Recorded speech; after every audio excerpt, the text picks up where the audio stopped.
Well, let's begin. Welcome to our friends here in the United States, in Israel, and across the globe. Shalom to all. I'm Alan Jay, Director of Outreach and Engagement here at the Zionist Organization of America. On behalf of ZOA and our partner organizations, Yesha Council, My Israel, the Shiloh Foreign Policy, and Arut Sheva, I would like to welcome you to this, the third installment of our now four-part mega event series in support of Judea and Samaria. Today's presentation is entitled Paradigm Shift Towards a New Middle East. We're excited to announce that owing to popular demand, we're adding a fourth installment to the mega event series to be aired 2 weeks from today on Sunday, March 7th at the same time, when we will speak to the challenges to Israeli defense in Judea and Samaria. All microphones except for those of our panelists will remain muted for the duration of the program. We have a tight schedule, but we will find time to field some questions at the end of the program. If you have a question for one of our panelists, please post it in either the Zoom Q&A or chat feature found in the middle bottom of your screen. Yishai Fleischer is the international spokesperson for the Jewish community of Hebron, the home of the biblical tomb of the Matriarchs and Patriarchs, and a political hotspot in the Middle East. Yishai is a prolific writer, podcaster, and television personality, appearing in Newsweek, JNS, the New York Times, Fox, Al Jazeera, CNN, the BBC, and more. Yishai fights for Israel's sovereign rights, he fights BDS, he fights historical appropriation, and he fights to strengthen the Jewish people's presence in Judea and Samaria. Perhaps the most important for us here at ZOA, we're honored and grateful that Yishai has been a friend of ZOA for many years. He always sets aside time to meet with us and our ZOA student leaders during our advocacy missions in Israel, providing unique professional and personal firsthand insights into real life in Judea and Samaria. And on that score, we at ZOA are hopeful, pandemic allowing, of running our 2021 leadership mission to Israel, an advocacy trip like no other in August. So Yishai, with Hashem's help, we hope to see you soon. I'll post my email address in the chat for anyone who'd like more information about the trip. With that, I turn the program over to our Emcee for today. Yishai, thank you for all you are doing in general, for being a friend to ZOA, and for emceeing this important program. Yishai? Alan, thank you so much for that fabulous introduction. And thank you to ZOA for coming to Hebron and to all the places in Judea and Samaria. There's nothing like your tours, but especially your student tours are amazing. Now, good evening and shalom from Israel to everybody. Good morning to people in the United States and all over the rest of the world. Welcome to everybody who's joined us today for this third gathering of the Judea and Samaria virtual mega event. This conference is an initiative of the Yesha Council, of ZOA, of My Israel, Israel Sheli, the Shiloh Forum. It's broadcast here on Zoom, on Facebook, and on Arut Sheva Israel National News. Today, I have the privilege of being with you. As was said, my name is Yishai Fleischer. I'm the spokesman for the Jewish community of Hebron, the city of the forefathers and mothers. Now, last week, together with hundreds of participants, we delved into the legal issues of the rights of the Jewish people in the land of Israel, not only in terms of history and heritage, but also the definitions of those rights in international law. So we had Minister Omer Yankelovich, Chairman of the Yesha Council, David Al-Khayani, Director of the ZOA Israel Operations, Danny Luz, ZOA Director General Mark Levinson, Emcee Michal Kotler-Wunsch, Professor Eugene Kontorovich, and Dr. Emmanuel Navon. So that was a great lineup. Now you can watch the previous two meetings on the Yesha Council YouTube channel, and links will appear in the chat and also with all of our partner organizations. And of course, you're invited to share and to teach together and learn and to teach about these important things, because so many arguments against us are based on lies. And when we're not informed, we just don't know how to answer them. I'm happy to tell you, as was just mentioned, that in light of the great success of the previous meetings and the huge demand, we're actually adding a fourth meeting that will deal with the strategic and security aspects related to Judea and Samaria. And you can register for it on the conference website. But on to today. Today is the third session, and we want to look at the dramatic change that has taken place over the past year. For years, we have been repeatedly told that peace between Israel and the Arab world cannot be established without resolving the issues of Judea and Samaria, the so-called settlements, or without establishing a Palestinian state on the Jewish biblical heartland, the ancestral homeland of the Jewish people.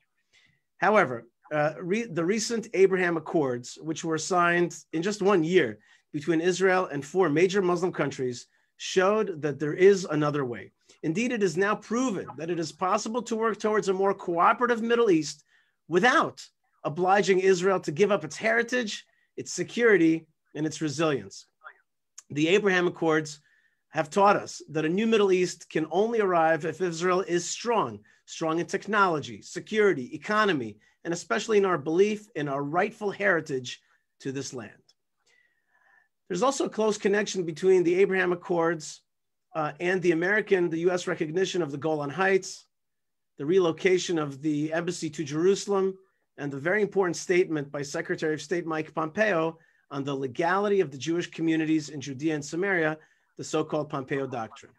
All of these have brought about a realization, at least some circles, of the misguided paradigms that we've been hearing for years. Today, we're going to look at these issues from several aspects, and we will have an amazing lineup for you. We will host here the Speaker of the Knesset, Emcee Yariv Levine from the Likud, a confidant of Prime Minister Netanyahu and a partner in all the processes that have taken place here in recent years. We will hear from Ambassador Dani Dayan, now a member of the New Hope Party, who will present the diplomatic political angle. Then Najat Al-Said, an Emirati researcher and journalist, will share with us a much needed perspective directly from the Arab world. Then Dr. Mordechai Kedar, a world-renowned Orientalist, on the changes in the Arab world as seen from here. We'll also hear from Asher Friedman, who heads an organization for economic cooperation between Israel and the United Arab Emirates, on economic aspects of this new alliance, and he's been pioneering that. And we will also have a little bit of fun. We will hear from Vered Ben Saadon, the owner of Tura Winery in the locality of Rechelim in Samaria. That's next to Ariel. She's already signed an export agreement for oil and wine and other products from Judea and Samaria with a large commercial company shipping them to the United Arab Emirates. That's already underway.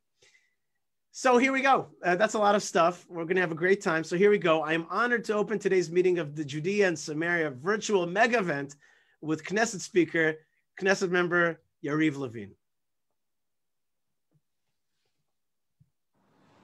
Dear friends, I want to thank you for the opportunity to speak with you today about the important subject of Judah and Samaria. Judah and Samaria is the heartland of the Jewish people, the place where important part of our history took place and an area of great importance for our security. Over the years, we have been attacked from all around the world because of our presence there, but we stood strong. People claimed that our presence in Judah and Samaria was an obstacle to peace. How can the presence of a nation on its father's land be an obstacle to peace? In the past year, we proved that we can have peace without giving up our presence in Judah and Samaria. Actually, it is only when we declared even more powerfully our sovereign rights to the area that peace came. Our presence in our historical homeland is not an obstacle to peace. It is the key to peace. Only when the world will understand that they cannot remove us from our homeland will they stop attacking us. I want to thank the Zionist Organization of America, the Yesha Council, My Israel, and the Shiloh Forum for organizing this important conference, and hope that you are gaining here the necessary knowledge in order to defend our presence in Judah and Samaria in America. Stand up for the truth. Stand up for justice. Stand up for Israel. Stand up for Judah and Samaria. Okay, thank you to the Speaker of the Knesset, Knesset member Yariv and lawyer Yariv Levine for those important words. Now, this conference, unlike the previous two sessions, will be held in a slightly different manner. This week, instead of panels, which we had previously, we will be holding short TED-style lectures. In addition, at the end, we will devote special time with the lecturers for questions and answers. You are welcome to send questions in already now and during the lectures, and we will try, with no promises, we will try to answer them all. So our first lecture is Danny Dayan. Danny Dayan was the Consul General of Israel in New York City. Danny was also the former chairman of the Yesha Council, the Council of Judea and Samaria, and served as chief foreign envoy for the Yesha Council for many years. He is now running for Knesset for office with the New Hope Party, and I'm indeed very happy to invite the one and only Danny Dayan. Shalom, I'm very glad to be here with you. An extraordinary event organized, among others, by organizations that I cherish, the Yesha Council, which I headed for almost 6 years, and the ZOA, the Zionist Organization of America, with which I have wonderful relations when I served as Consul General in New York. So let me start. The archive never forgets and never forgives. So let me start with hearing a few words from former Secretary of State, John Kerry. There will be no separate peace between Israel and the Arab world. I want to make that very clear to all of you. I've heard several prominent politicians in Israel sometimes saying, well, the Arab world's in a different place now. We just have to reach out to them and we can work some things with the Arab world and we'll deal with the Palestinians. No, no, no, and no. I can tell you that reaffirmed even in the last week as I have talked to leaders of the Arab community. There will be no advanced and separate peace with the Arab world without the Palestinian process and Palestinian peace. Everybody needs to understand that. That is a hard reality. Well, that was John Kerry, the Secretary of State, saying, I think 4 or 5 times, no, no, no, and no. At least it reminded me of the 3 no's of Khartoum: no peace, no recognition, no negotiation with Israel.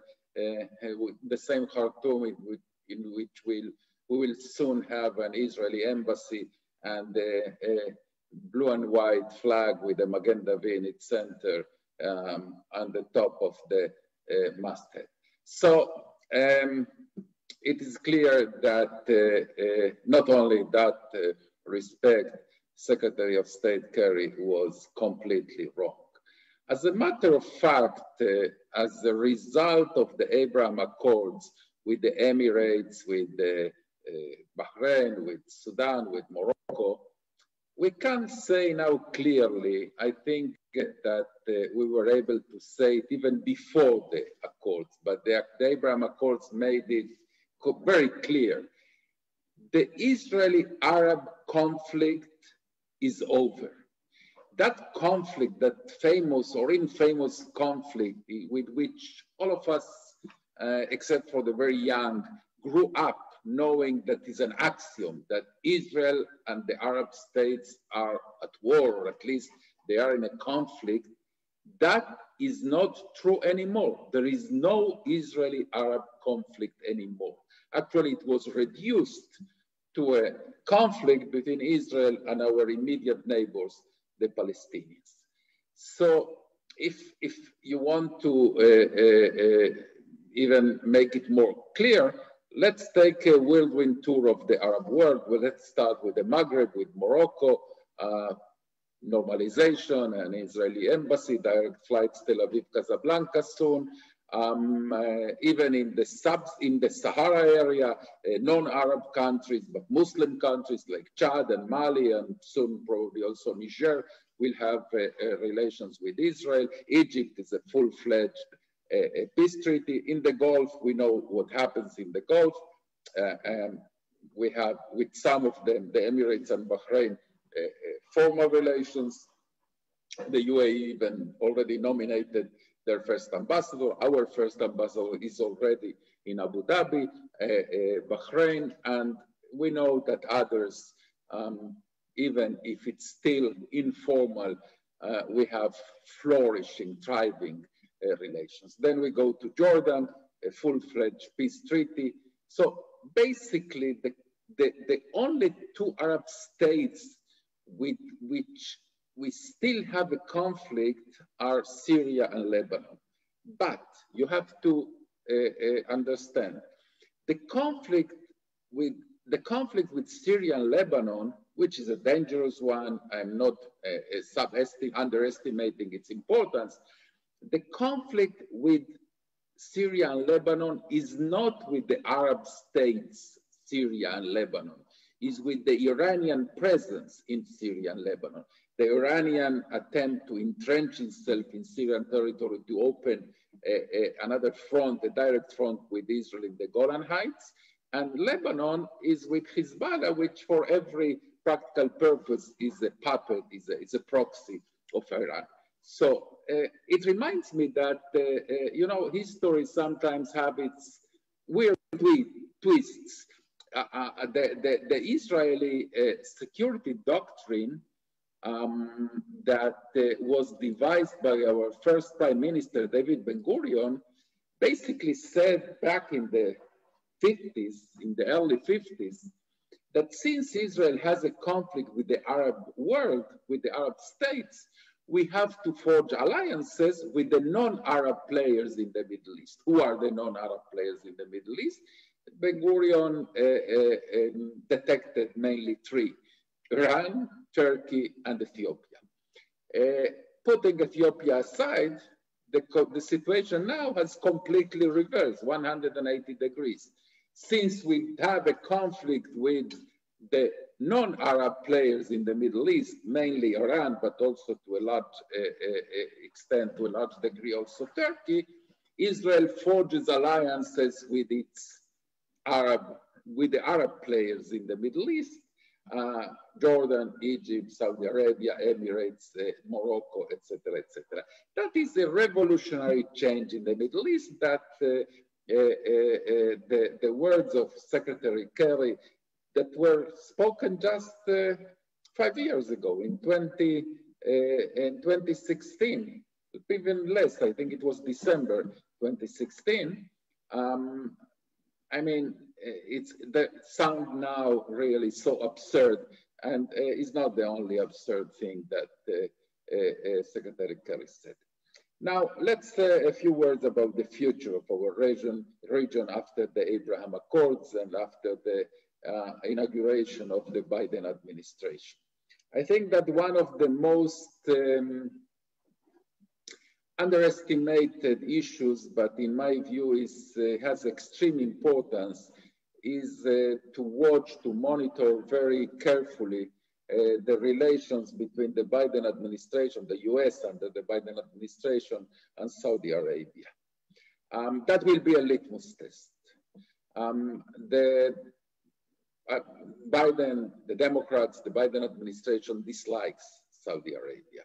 They dislike it because of the human rights record, they dislike it because of the war in Yemen, and they dislike it because that unfortunate event that happened in their consulate in Istanbul. But Saudi Arabia is vital if the US wants to form a coalition, a diplomatic coalition, or for sure a military, but even if it's a diplomatic coalition to contain Iran. So I hope that the US overcomes that dislike of Saudi Arabia. I think that Israel has to be active in bridging that gap because Saudi Arabia is vital to form a coalition that will, as I said, contain the malicious designs of the Islamic Republic. Regarding the so-called peace process, I would like to say this observation. Consecutive American administrations, excluding the last one, had this, I would say, this strategy or tactic, or a new president was inaugurated, a new Secretary of State installed, and then they would take us on one hand The Palestinians, on the other hand, immediately, months, weeks after the inauguration, they will run with us and jump together with us into the swimming pool of the peace process. There was only one problem. They never checked if there is any water in that swimming pool, and usually the end result was that all three of us, Israel, Palestinians, and the American administration, the American president, cracked our skulls. I hope that the Biden administration continues with this, adopts the same tactic that the Trump administration did, not rush, talk to everyone, understand the situation. President Biden must understand that the Middle East of 2021 is completely different to the Middle East that he knew during his days as chairman of the Foreign Relations Committee in the Senate, and even as the Vice President of Barack Obama. We have now an ailing, useless Palestinian leadership. We have the Abraham Accords. We have an Israel that is really thriving in an economy and military might. And the situation is completely different. And I hope, really, I sincerely hope that President Biden, Secretary Blinken understand that we are in a completely different game, and the tactics of the past of courting the Palestinians and pressuring Israel are exactly what is not needed these days. What is needed these days is to continue the momentum of the Abraham Accords in order to bring stability and eventually also peace to the Middle East. I will conclude saying that in that sense, we are very far. We made a long road, a long way since the days in which I used to come to Washington, assisted by the ZOA as representative of the Yesha Council, to meet senators and members of Congress and other officials. We are in a very different place. Israel is a different place. The Middle East is in a different place. Judea and Samaria are in a different place. And we look forward with optimism to continue growing both Israel as a country, Judea and Samaria as a region, and our relations with the Arab world at large and the international arena even more broadly in the coming years. Thank you so much for having me in this really trailblazing event that you organize. Thank you so much.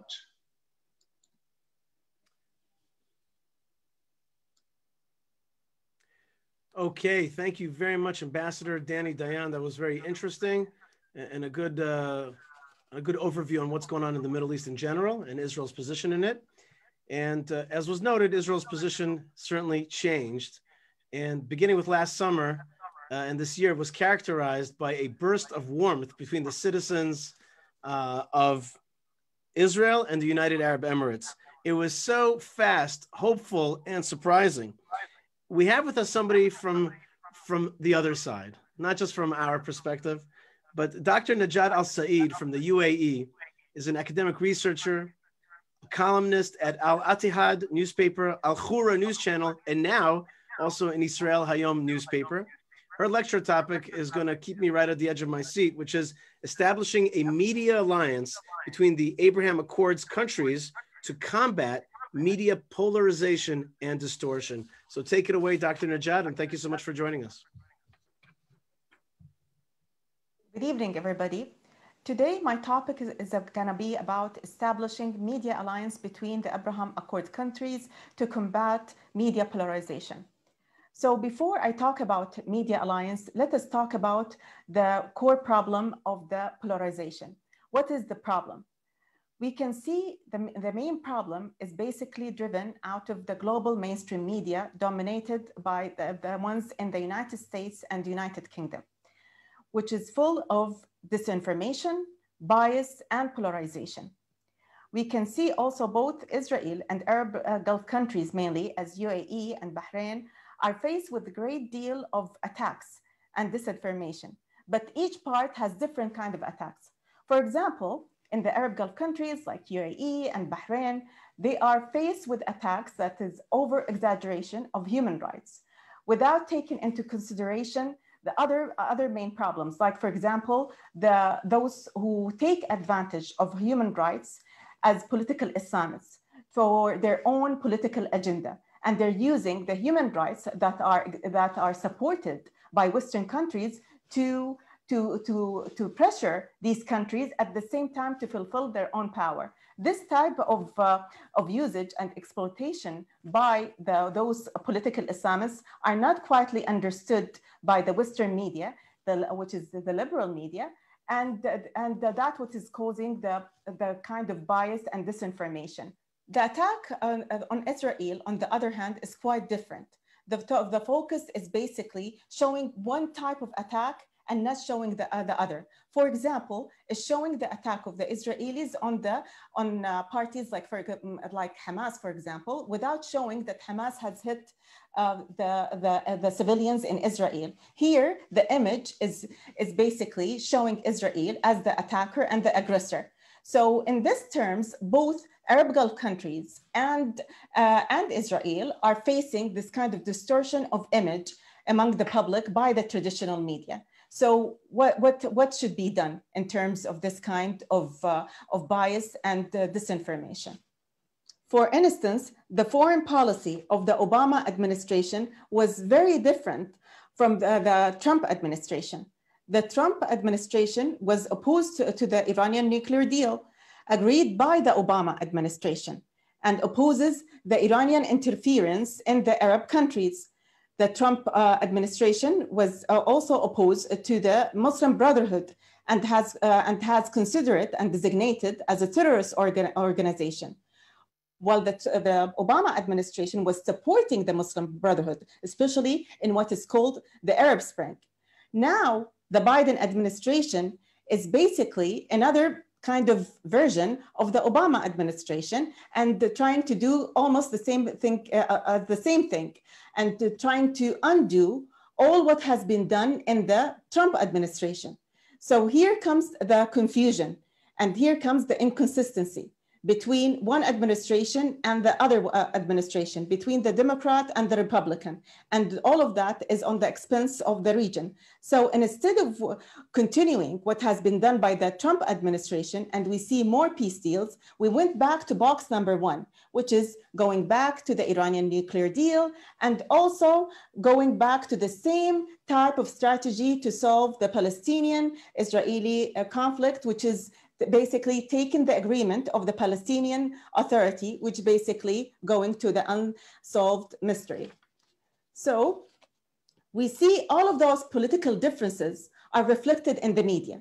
So the Democrat Party is reflected by the liberal mainstream media, because the mainstream media is basically dominated by the views of the liberal Democrats. So all the views of the Democrats are reflected in the liberal mainstream media, while the views of the Conservative Party or the Republican Party is basically reflected in the conservative media. And that might explain why Arab Gulf countries, for example, UAE or Bahrain, are more allied to the conservative media, while the pro-political Islam or the anti-Semitic are much more pro to the mainstream media. And here comes what is called the polarization. One group goes to one side and another group goes to another. So how we can face this kind of polarization? What is the solution of this polarization? One of the main tools that was used to combat this bias and polarization in the mainstream media is through using digital diplomacy. What is the digital diplomacy? Digital diplomacy is the use of information, technology, communication, and social media to practice public diplomacy activities and the tasks. What has changed here is not only the medium. It's only the medium, not the message. So the message is still the same, but the medium it's changed. So instead of using the medium of the traditional media, like using the radio or the television, now the digital diplomacy or diplomats now are using social networks. So for example, Twitter, Facebook, and others. So that's why we see now both Arab foreign countries or Arab foreign ministries and Israel foreign ministry are using the digital diplomacy. Regarding the Arab part, the main part or the main reason for using it and when exactly the digital diplomacy was used intensively was basically after what is called the Arab Spring. Those Arab countries found that the Arab Spring was basically inflamed by using the social media and mainly like Twitter and Facebook and also WhatsApp. So they use the youth use all of these kind of tools to organize the protest, and those protests were not, unfortunately, were not spontaneous or were not direct from the youth. They were exploited by opportunist groups like the political Islamists that use the anger of the youth to fulfill their own political agenda. And those political Islamists were actually influenced by external parties and external influencers. So, and that's what made the Arab foreign ministries to take really important consideration of the importance of digital diplomacy. The Israeli foreign ministry were using digital diplomacy for different reasons. The main reason of using digital diplomacy mainly to get closer to countries that are either hostile or have no diplomatic relations. So in order to get closer to them and to the public opinion, they used the digital diplomacy. So one of the main comments that was said actually by the director of Israel Digital Diplomacy Unit, Yoram Murad, that he said that digital diplomacy enabled to be less dependent on traditional gatekeepers as newspapers, editors in terms of getting their message across. For instance, you can have a very successful viral campaign without bothering with getting through the traditional gatekeepers. Because if it is successful online, the gatekeeper in traditional media will write about it. A big campaign gets a lot of press, which may influence public opinion, and then you center the sphere of the policy and decision makers who are always attend to public opinion. So what he's trying to say here, and instead of the traditional media or the traditional gatekeepers that are in control of the information, now those who are using the digital diplomacy and the online are in control of this information. And if it gets successful, the traditional gatekeepers will be taking the information from the digital media or the digital diplomacy, and they get the information and spread it. And here you have like less dependence on the traditional media and the traditional gatekeepers, which is a very important point. So with all the advantages of digital diplomacy, studies show that digital diplomacy by itself is insufficient in combating the polarization and bias of the mainstream media. So what should be done? There are several suggestions here that can help in combating the bias and misinformation of the mainstream media. One of those suggestions are establishing joint media venture as a joint satellite news channel that includes, for example, both Emiratis and Israelis for better dialogue and mutual understanding among people. Such channel would definitely require sophisticated management and carefully calculated investment. Another suggestion could be to combat this kind of misinformation and bias is launching a joint YouTube channel that explore the hypocrisy of radical political Islamism as advocates regimes to political Islam and groups as the Muslim Brotherhood. For instance, showing the differences between what they say in Arabic media compared to what they say in the English media. So mostly what they say in the English media is basically talking about tolerance and pluralism, while when we see them in the Arabic media, they're elevating violence and anti-Semitism. So all of these things should be shown in this kind of YouTube channel, a joint YouTube channel. Also, since the usage of social media, especially among the youth, is high, it is worth to emphasize on the social media to balance out the bias in the traditional media. Also, we saw how social media has played a huge role in building warm peace due to its interactivity and engagement among people and across civil society. As a result of that, and something that is called citizen diplomacy, which is basically kind of digital diplomacy, but among the ordinary, not among the diplomats only. So at this stage, it is important not only to qualify diplomats for communication diplomacy or communication technology, but also national professionals, the national professionals. The skills of these active users that are using certain social networks as those active users on Twitter or Facebook or any kind of social network that is so active and popular among the youth, we can train them and use the activity of those younger professionals and use their skills to basically influence the region and the international public opinion through meaningful engagement. This is another kind of usage of effective usage of the social media. Regardless of all of those tools, what will make this media alliance successful is basically all of those Abraham Accord countries are driven by pragmatism, not ideologism. They are driven by prosperity and development for their people, not by ideology. And that will make this Abraham Accord successful and will make this media alliance successful.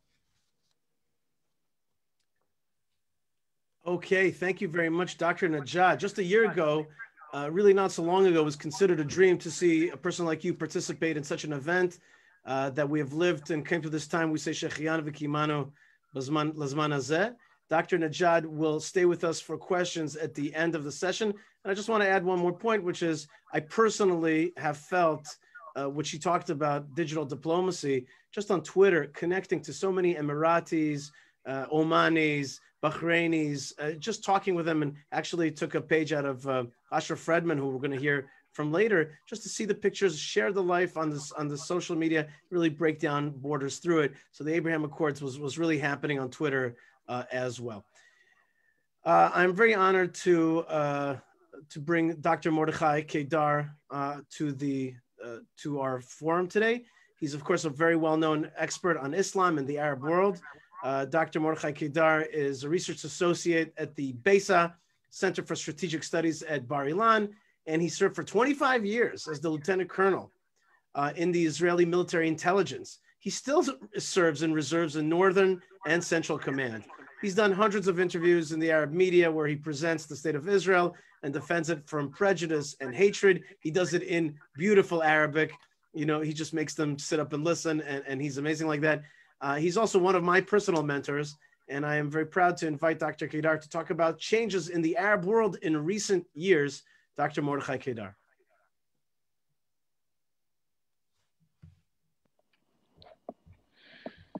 Ladies and gentlemen, thank you so much for having me in this highly important conference. I would like to speak about the failure of the Palestinian narrative, which enabled the Abraham Accord to go forward. And the failure of the Palestinian narrative has several reasons. First of all, we are like 72 years after the 1948 problem, what happened here. And with the time which passes, the memory of 1948 is fading.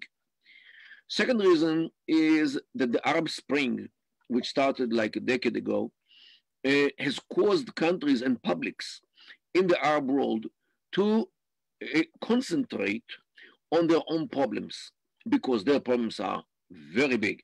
Look at Syria, with like 1 million people getting killed. Iraq is dysfunctional. Libya is in a swamp of blood and tears. Yemen is in a constant war. So what is the Palestinian issue already? So the Arab Spring definitely, or what happened in the Arab Spring, definitely overshades the Palestinian issue. The third problem is the Palestinian split between Hamas and Fatah actually paralyzes all progress. And the Arabs are sick and tired from hearing them blaming each other for this paralysis of the Palestinian act. And they actually tell them, get your act together before you ask our support. And as long as you cannot sit with each other, leave us alone. The fourth reason is that the relationship between Hamas and Iran, which aggravates many people in Saudi Arabia, in the Emirates, because they feel the Iranian threat just behind their neck. And the Palestinians are, especially Hamas, are with the Iranians in the same bed. And everybody remembers that Arafat, the PLO, actually supported Saddam Hussein when he invaded Kuwait in 1990, and they threatened Saudi Arabia as well. So both Hamas and the Fatah actually are sympathizing with the enemies of these countries. The fifth reason is that the revelations about the sale of land to Jews by the Palestinians. And this already started 100 years ago and even more. And especially the case of Jamal Rayyan, the mastermind of Al Jazeera, who keeps calling upon the Arabs to come and liberate Palestine, while his father was a land leader and sold large parts of the Sharon area to Jews. So, excuse me, your father sold the land to the Jews, and you want us to come and liberate Palestine? Forget it. Okay, so this is another reason which was revealed during the last couple of years. Another reason is the refusal of the century plan, or the deal of the century by the Palestinians, including the grants of billions which they were supposed to get from this. So if they refuse any problem, any solution with the Israelis, so what do you expect? That they will support, that we, the Arab countries, can support you forever? Another thing is the corruption and the theft of money in the PA. And Arabs are very angry about this. The eighth reason is that the PLO and the PA are too busy with salaries, pensions, appointings of boys and girls, of the sons and daughters of the officials to the positions, and it's some kind of corruption which nobody really wants to support. And as a result of all these, the man in the street sees the PA as responsible for the economic crisis in general of the PA, and what happened in the coronavirus time is much, much worse, that the PA is viewed as the main cause for the economic problem. If it's correct or not, this doesn't really make any difference. As long as the people see the PA as the responsible, so it is the responsible. The majority of the public today thinks that it is better for them to stay connected to Israel, even within the Palestinians, than to establish a state which can become another Hamastan, as happened in January 2006, when Hamas won the majority of the seats of the Legislative Council. Or everybody remembers what happened in Gaza in June 2007 when Hamas took over. So it can happen again in the West Bank or Judea and Samaria. So why establish a state which might become another Hamastan? Another reason which for Westerners it's hard to understand, the PA and Hamas are focusing constantly on the Al-Aqsa problem, which is a religious issue, which became the central issue for the whole Islamic world on the expense of Mecca and Medina. This is the central cities of Islam. Recently, the Saudis are starting to talk about the fact that the Al-Aqsa Mosque, which appears in the Quran, was actually near Mecca, not in Jerusalem. So they are actually pulling the rug under the feet of the Palestinian religious argument. And this is very significant when it comes to Islamic societies. And on the other hand, Israel is portrayed as a story of success, unlike the Palestinian issue, in all the areas. And the Palestinian story actually interferes with connecting with Israel. And this is when they now have to take a side between Israel and the Palestinian issue. Definitely, it is easier for them to stand with Israel or to side with Israel when the Palestinian issue became such a burden on them. Thank you so much.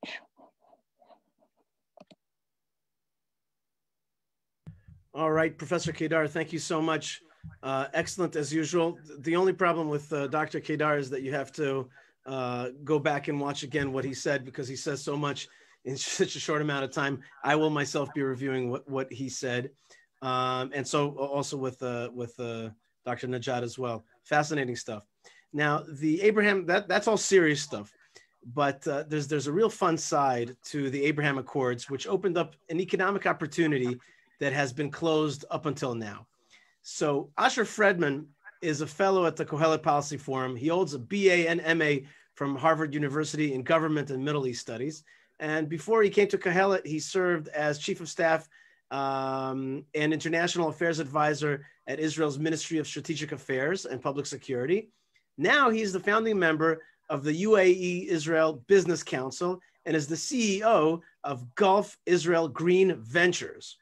I can tell you that he did a great job, and he's going to show you some wonderful pictures from his escapades in the UAE. But my favorite, and I hope he shows it, was when Asher was driving down a big, beautiful highway in a convertible, like some kind of Miami Vice guy, down in the UAE in Dubai. And he made it look so amazing and so open. And he did it all with a big kippah on his head. Asher Fredman, thanks so much for joining us. Go ahead. Thank you. And I'm glad that I get to be the fun part. I think the other lectures were quite fun as well, but thank you, Yishai. Thank you to the ZOE, to the ZOA, to the Yesha Council, to My Israel, to the Shiloh Policy Forum, of course. Thank you for organizing this amazing event and for having me speak. And as Yishai mentioned, in addition to being a fellow at the Kohelet Policy Forum, I founded the Israel Emirati Forum, which is the largest active community of Israelis, Emiratis, and Bahrainis. I'm a founding member of the UAE Israel Business Council, which is the largest business council bridging between the two countries. And I'm the founder as well of Gulf Israel Green Ventures, which works to bring together Emirati and Israeli green technologies, entrepreneurs, and businesses. So I want to begin with a story. Dubai, October 2020, I walk into a business center, and all of a sudden a very distinguished looking Emirati gentleman approaches me, and he says, "Welcome, so nice to see you." I was a little taken aback. I don't know him. He said, thank you. But I wasn't quite sure what was going on, and he walked away. After a minute, I realized that it was because I was wearing a kippah on my head, and he was excited. He assumed that kippah means Israeli. And he was very excited to welcome an Israeli to the UAE. Comes back a couple of minutes later and he says, "Oh, I apologize, I had to go pray in the prayer room, but I'm sitting here at the restaurant next door with my Italian Christian friend. Won't you come join us?" So I agree, and I go sit down with him, an Emirati Muslim, Italian Christian, and Israeli Jew sitting in a restaurant. Sounds like the beginning of a joke. And also as I'm there, I Google his name. I realize that he's a former minister in the government, a very prominent member of one of the leading families in Dubai. Then he says to me, "Well, it's Thursday evening. Thursday evening, we go out to my majlis in the desert. The majlis, as you can see in the pictures here, is a kind of reception hall where people get together and socialize. That's really where decisions get made. Why don't you come and join us? So throwing a bit of caution to the wind, I go along and it's beautiful. We drive out to the desert. We meet kids who are falconing with their falcons, and they're so excited because it's the first time they've ever met a Jew. So they ask to take pictures with me. We see camels walking across the desert back home. And then we go to the majlis, a beautiful building with rugs on the floors. I take off my shoes because we're entering into this room. And we're sitting there, we're talking with him and his friends. We're talking about Israel and the UAE and Islam and Judaism. They have lots of questions about Jerusalem and about Tel Aviv. And we notice that late evening is becoming later and later, and the sun is setting, which means that it's time to pray. So I get up to pray mincha, they get up to pray their Maghrib prayers. I put on my shoes, they take off their sandals, I stand up, they kneel down. We're both facing pretty much the same direction because if you're in Dubai, both Jerusalem and Mecca are more or less in the same direction. And we begin our prayers. And there's this beautiful moment of quiet where all of us, the children of Abraham, are united in our prayers as the sun is setting over the desert in Dubai. And why do I tell you this story? On the one hand, it has nothing to do with business. On the other hand, it has everything to do with business. And I'll get to that in just a moment. I absolutely believe that there is not only tremendous business potential between the UAE and Israel, but that business and the private sector can play a tremendous role in building the warm people-to-people peace that we all seek, that we've all been missing in our other peace agreements. Business can fulfill this role if it's done in the right way and if it's done in the smart way. Unfortunately, it's not always been done that way. So what I'd like to do now is to go through the ABCs of how to do business in the Emirates. A, align goals. B, build relationships. C, co-create. I'm actually going to begin with B, building relationships. That evening I spent out of the majlis has actually led to some interesting business directions and business opportunities with follow-up conversations and follow-up meetings, etc. But that certainly wasn't the goal in my going out there. It was a surprise. I didn't plan to be out there that evening. But it underscores an important point that in the UAE, before you talk about business, before you build a business relationship, you first have to build a personal relationship. The trust, the mutual understanding. Once you get to know each other, once you understand that you're two people that would like to trust each other and would like to do business together, then you can talk about business. It's a little bit different. Sometimes in Israel or in the States as well, we tend to be very transactional, right? We want to know how much, how fast, when can it ship, how much are you going to invest? Yes, no, 10 minutes, let's move forward. Let's get this done. In the UAE, it's a different kind of culture, and it's very, very important to first build that trust and that personal relationship before you work on to the business opportunities and the business relationship. A, aligning goals. One of the interesting things about Emiratis is that they have a very entrepreneurial spirit, but it's a little bit different than the spirit that we're used to here in Israel. What I've discovered is that many Emiratis, including people who have senior positions in big multinational companies, big diversified family businesses, important government entities, also have a side startup, a side business. And very often that entrepreneurship, that startup, it's a business, it's probably based on a business model, but its main goal isn't to make money. Its main goal is to help realize the vision of the Emirati leadership in making the UAE not only a leading country in the Middle East, but one of the leading countries in the world.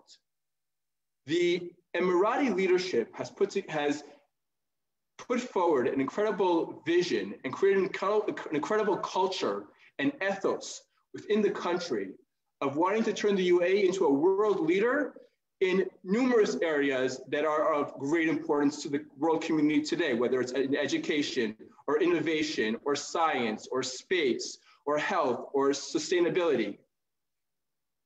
And the vast majority of Emiratis are deeply appreciative of the way that the leadership has not only developed the economy of the country, but has developed the human and social capital of the country, and see it as their role and their duty and their privilege to give back, to help further the development of the country and to realize the vision of the leadership. This vision In some cases, it's contained in documents like the UAE Centennial 2071, UAE Vision 2021. In other cases, it's clear from government policy and government incentives. Very often, the economy follows the government rather than the other way around. And so it's very important for an Israeli entrepreneur, an Israeli business interested in entering the UAE to think about, to first study and understand what are the priorities of the Emirati leadership and of the Emirati economy in consequence, and how can what he or she is offering meet those priorities, further those goals, and to position yourself as an entity that will help further realize that vision. C, co-create. And this is something that is probably the least known. What I've seen is very often Israelis who come to the UAE, they're looking for one of two things. One is investments for their startup, for their real estate project. And the second is to bring cutting edge Israeli technology to the UAE. In terms of investments, I personally think that it's not the right way to go. The VC culture there is quite different. It's, insofar as it exists, it's mostly focused on the local scene. The big sovereigns are a different story. I don't want to get into that right now. I do think there's absolutely an opportunity and a market for bringing cutting edge Israeli technology into the UAE in all different fields, whether it's medical or cyber or agro or water or AI or sustainability. But what the Emiratis are really looking for is not only to be, or no longer to be, consumers of the world's best technology, but to be producers of the world's best technology. The world's best technology to have written on it, made in the UAE. And therefore, like I said, there is an opportunity certainly for bringing Israeli technologies into the UAE. But the next level, the stage that we should be aiming for, if we really want to bring it to the next level, is how do we co-create? How do we create joint ventures and initiatives, joint development by entrepreneurs, perhaps developed in one area and scaled in the other country, joint R&D, joint research, funds that invest, that use their investments to bring together entrepreneurs, innovators, leaders from both countries. So that ultimately what is created as a joint project, as a joint venture between Israelis and between Emiratis. That's the way to take it to the next level. Now, as I said, business can certainly be an important bridge to peace. Now, anybody who's in the UAE can see very quickly the incredible culture of tolerance and diversity and moderation and multiculturalism, which has been created in the UAE. You walk around the street, the mall, you see people from 160 different countries living together, working together in peace. Now, as an Israeli Jew wearing my kippah, this led to some very interesting interactions. I remember one of my first days, I was in the elevator going down, and somebody turns around to me in the elevator and says, "Hey, are you from Israel? I'm from Oman." And I have to admit, for a second there, I tensed up. Then he said, "It's so nice to see you here." Later that day, I was in a cafe with an Emirati friend, and an Arab gentleman walks up to us, and he says, "I see the Israelis are here. When will we see them in our country?" I said to him, "Where are you from?" He said, "Lebanon." And other meetings, I had other meetings and other interactions and conversations with people from Jordan, from the West Bank, from Judea and Samaria, apologies, from Syria, even from Iran. And all these conversations taking place within the milieu of the UAE were all respectful, based on desire to gain deeper mutual understanding. And I think that through this Israeli-Emirati peace, we can develop the relationships, develop the mutual understanding that we can then hopefully take back to our home countries. So in conclusion, I think that business has tremendous potential for being a bridge to peace. If we remember the ABCs, aligning goals, building relationships, co-creating, we can create a warm people-to-people to peace between Israel and the UAE, and between Israel and the wider Middle East. Thank you very much.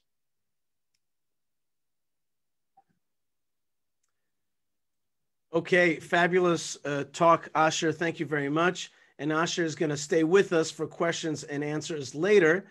I just want to comment that the Abraham Accords is famous for being between Israel and Morocco and the UAE and Bahrain, Oman. Those are great achievements. We're trying to do the same thing in Judea and Samaria, especially in a town like Hebron. We've got a dream that we would have a joint hotel, a hotel that would be an Arab Jewish hotel, an Ibrahimi hotel, or Father Abraham Hotel, or the Ohel Avraham, the tent of Abraham. There'll be a kind of shared hotel built by joint money, and bring all the tourists that people want to come and really connect to the founder of the Abraham Accords, Abraham, right? The original person who brought us all together, the children of Abraham. So we're looking forward to those opportunities, developing the Abraham Accords, even in Judea and Samaria. And speaking of Judea and Samaria, the dramatic changes that we've been hearing about also brought along with it fascinating stories. One of them is by Vered Ben Saadon. She's the owner of Tura Winery in the town of Rechelim in Samaria. Vered and her husband Erez were amongst the first wine growers that went to those mountains and planted in Samaria. They planted and grew dozens of dunams of vineyards in Har Bracha in Samaria. Now, a few months ago, Vered signed an oil and wine export agreement and other products from Judea and Samaria with large commercial companies in the United Arab Emirates. So she is sending it out there, and she is going to join us right now. Vered, thank you so much for joining us for a few minutes to tell us about your winery, about the deal, and also maybe to have l'chaim with us. Vered, take it away. Thank you for the opportunity. Shalom, everybody. I'm Vered Ben Saadon from the Tura Winery. I'm the wife of Erez, and we're living in Rechelim. Rechelim is a small community 2 minutes from the city Ariel. We married, say, 25 years ago, 26 actually, and we lived on Mount Gerizim. We were a young couple with no knowledge. We want only to settle the land, and we began to plant vineyards. After 4 years, we began sold the grapes to a big winery in the country, and they produce high quality of wine. But unfortunately, because of politics, that winery decided not to buy any more grapes from us, and we got a real big problem. We were thinking what to do, and we decided to open a winery. And in 2003, we opened a Tura Winery here in Rechelim with 1,200 bottles only. Today, we're producing 100,000 bottles a year. 40% were export to the States, Canada, Europe, and like you said, also 2 months ago, also I have been in Dubai, in the Emirates, and it was a big opportunity. I can tell you that it was like a dream, because when I went there, my daughter, she's 8, she was asking, Mommy, is it not very dangerous to go there? They will not throw stones on you? Because that's some of the times the situation here in Samaria. And I said, no, it's a new opportunity for us, and we trust the people, and I will go there and we will see and feel what it will be. And I can tell you that I was alone in the first day, and I was a little bit afraid, but very, very fast it changed, because people really behave to me like a family. They host me in their own houses. They serve kosher food. And I knew also then that it is a really very important moment for me as a person, and also for the Samaria, the people in Samaria, the product of Samaria, and the people in Israel, because it's something that I cannot imagine years ago. And I felt so at home, and people were so excited about it. And when I sat with people, really very old people, like 70, 80 years old, we began to talk a little bit about politics, and they said it's not relevant. What's relevant is that we will break the ice between the people, and we have an opportunity to do something new, and actually produce by ourselves a piece of the history. And that's something that I appreciate very much. And let's say that a month ago, we sent the olive oil. It's supposed to get there this week. The one we already sent, and there was already a very big wedding with the Tura wines in Dubai. And we know that, like Asher said, it's very important to build the relations before the business. And we are in contact really every week, and I'm supposed to be there again, but now with the lockdown in Israel, it's really not so easy. But I hope in March I can go there again, and to continue the business and the good relationship between us and the people there. Thank you.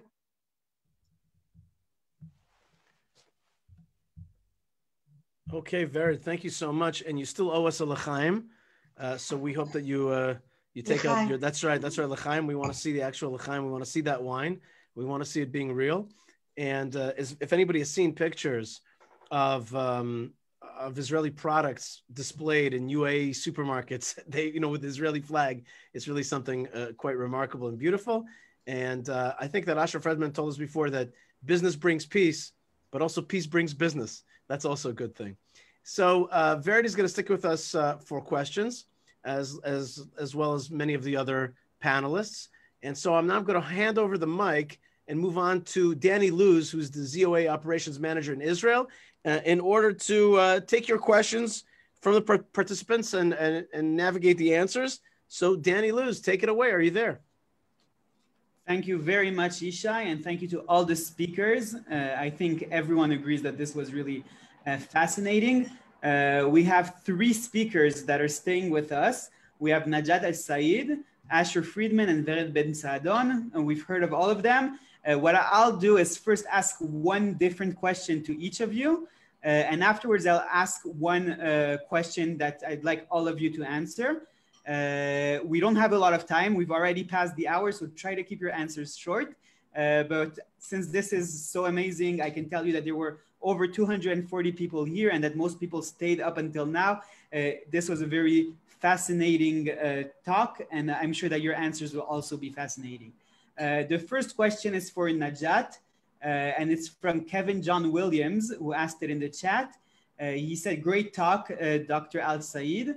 Reliance on social media means vulnerability to censorship by the big tech companies who own those platforms. Any ideas on this problem? Well, first of all, thank you for giving me the opportunity for this speech. And I'm so grateful that he asked this question.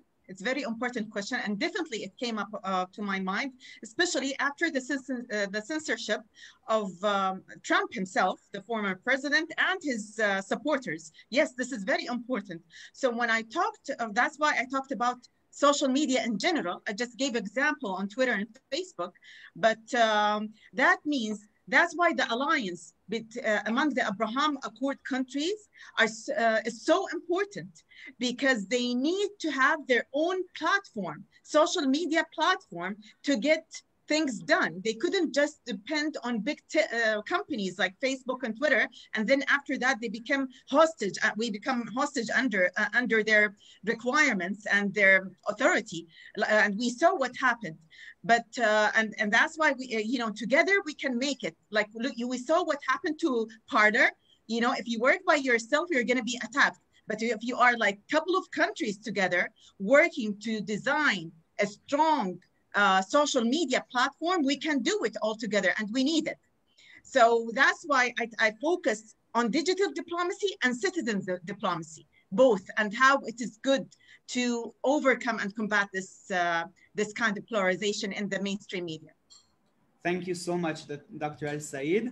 The next question is for Asher. I'll tell both Asher and Vera that there's a lot of people on the chat that want to know about your organizations and your winery. So afterwards, I suggest that you share links about your organizations and wineries in the chat for everyone to get it. Maybe you can say the name of your organization and your wineries again when you answer the question. But the specific question is a more personal question for you.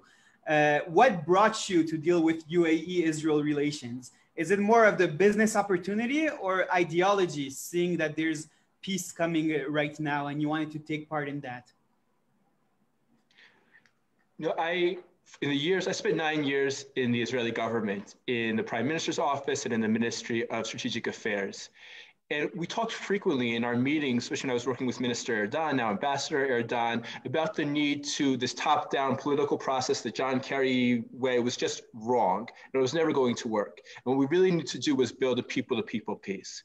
And when the Abraham Accords were announced in August, I said, wow, now we have an opportunity to actually make it happen, to actually show ourselves and the world that the way to build a real peace is not top down, it's not demanding concessions, it's bottom up, it's people to people.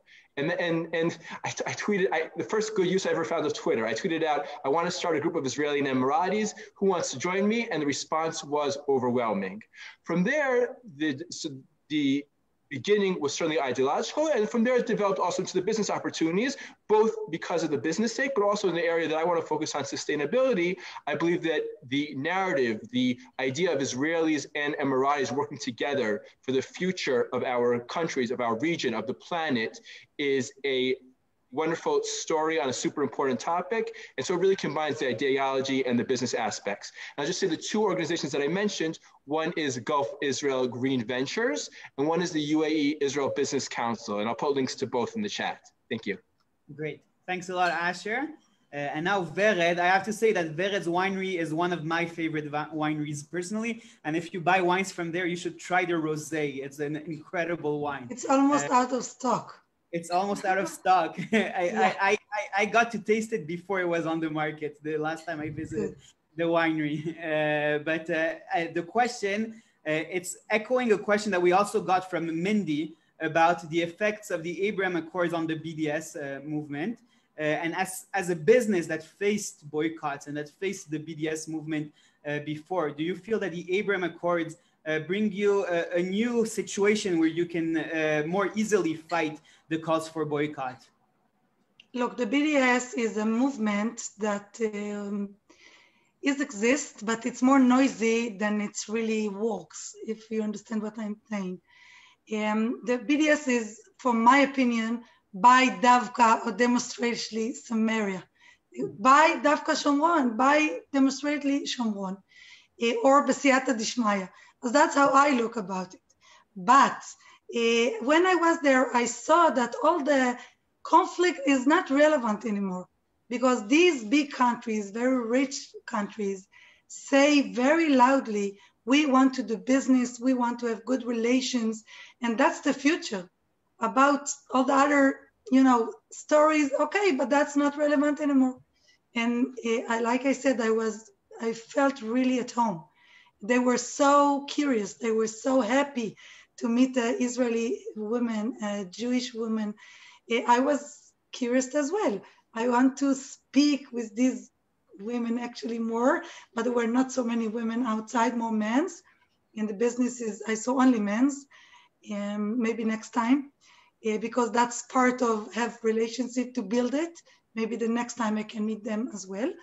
But I was really curious to meet the people, to speak, to see eyes to eyes, people to people. As it's also business, of course, we have a business tour winery. You can find us online, www.tourwinery.com. Also, we send to the States, 12 bottles is free shipping. You can find them also online. And we are waiting to see you all in the winery here in Israel, hopefully soon. Thank you so much. I'll now ask one question that I'd like all of you to answer. We'll go in the same order. We'll start by Dr. Najat Al-Said, afterwards Asher Friedman, and afterwards Vered Ben Sadon. And the question is echoing a lot of questions that we had in the chat. And that's the question. In a changing political climate, with the changing American administration and elections in Israel, do you believe that the Abraham Accords will stand the test of time? Can you just repeat the last part? Can stand what? The test of time. In other words, that in the long term, they will survive, and that the political dynamics won't stop the developments that we've seen. Okay. My answer to this question is yes. I'm very optimistic that it will stand. First of all, let me talk, since I am here in UAE, let me focus on UAE specifically. When UAE did that peace treaty, nobody forced it. It did it out of its own freedom. The second thing, the UAE did it without any history of war. So it's not, no war treaty. It is basically a peace treaty. And mainly, the UAE is considering this Abraham Accord part of its development and modernization model. It's not doing it only for the sake of doing it, because part of the modernization and development model is to do this Abraham Accord because it knows it's going to benefit. This is going to be mutual interest. Israel is a very developed country in many fields, in medicine, in high tech, And UAE is trying to build, or actually building, strong alliance with most of the all developed countries. And Israel is not far from that. It's one of those developed countries. So it's basically going to be mutual interest. The second thing, in my opinion, this is my opinion, I don't believe in a peace should be coming after the two-state solution, or any kind of solution. What you have to do, how you can do any kind of solution based on the invisible thing. You have to know the situation on ground, and then based on that, you make solutions.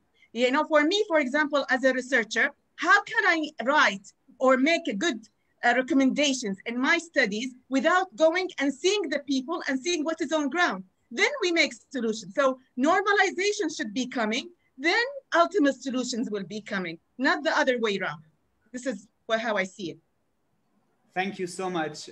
Thank you really for taking the time to come today, and thank you for all the incredible things you told us. Asher, we'd love to hear your perspective. I just want to say that one of the amazing things about the Abraham Accords is getting to meet people like Dr. Najat. It's just been such a pleasure.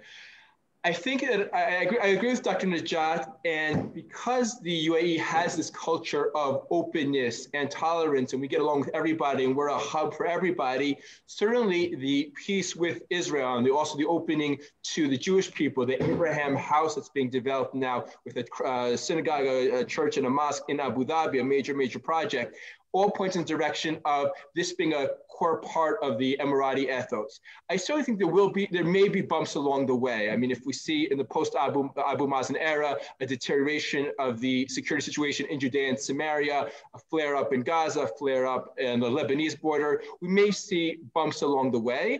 And therefore, it's really in our hands. It's really in the hands of the people-to-people piece, the business community, the cultural community, the student community, to develop these relationships, these strong people-to-people bonds, so that even when there is a geopolitical flare-up, as there surely will be sooner or later, God willing not, but there likely will be, the bonds that exist today will allow the war and peace to continue despite those bumps. Thank you, Asher. And Vered, as someone who really visited there and made business, do you feel that the links that you built can stand the test of time and the different political things that could happen? I agree that I'm also very optimistic. I think it will stay. We are already working on Bahrain, to Silwan to Bahrain. And when I was there, I had a dream. If I could, I wish I could, to take all the Muslims, all the Palestinians from Israel on a trip to Dubai to see how it feels when people live in good conditions with people because they want it, because they choose it. And that's my wish. Maybe one time they can come with us to see how it is, how it feels to have good life, without fighting, only like Dr. Najat said, and to live good together. That's my dream. Thank you so much. Thank you to all of you guys. Your lectures were really fascinating, and your answers to the questions also. And now we're going back to Yishai Fleischer and Hebron to close the event. All right, everybody. Thank you so much to all the participants, to Yariv Levine, to Dani Dayan, to Dr. Najat Al-Said, to Mordechai Kedar, to Asher Fredman, and to Vered Ben Saadon, and to Danny Luz as well, and all the folks that put this thing together, the Yesha Council, the Shiloh Forum, ZOA, and Arutz Sheva. I want to thank all the participants, and I hope that this meeting was what I thought it was, which is cutting-edge intellectual food, something that we can understand what's really going on behind the scenes. And that's exactly what we're trying to provide for you here at these forums. So in 2 weeks' time, we will be holding yet a fourth meeting, which will deal with the strategic and security aspects related to the Judea and Samaria area. You are invited to register now on the conference website. Next week will be, of course, Purim, right? We're already dressed up with all the face masks, so we're already ready for Purim. And we're going to have some of that Tura wine and really enjoy it. We wish everybody a happy holiday and, of course, victory of light over darkness and the end of the coronavirus pandemic and opening it up. And when that coronavirus pandemic indeed ends, it means that we'll be able to travel once again. So we, of course, invite you to the land of Israel, I invite you to that place that you can see behind me, which is the tomb of the Patriarchs and Matriarchs in Hebron.